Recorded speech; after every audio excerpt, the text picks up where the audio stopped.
Ito mga kapatid, yung papansin nyo, blinag ko nung nakaraan, ito yung Honda Click. Tapos ito naman yung stock. So tingnan natin yung distansya niya rito yung stock. Ayan, so halos may 2 mm na gap dito sa kanyang crankcase. Ayan, so isasalpak naman natin ngayon itong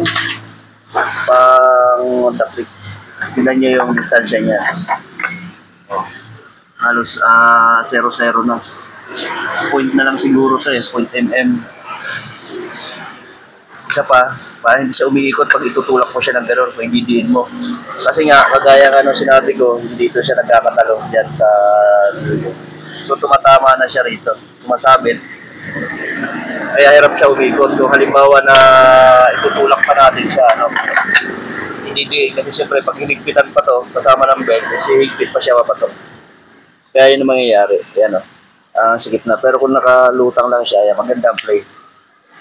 Okay, kaunting idea lang yung mga kapatid na hindi talaga aari ang Honda Click. Okay? Thanks.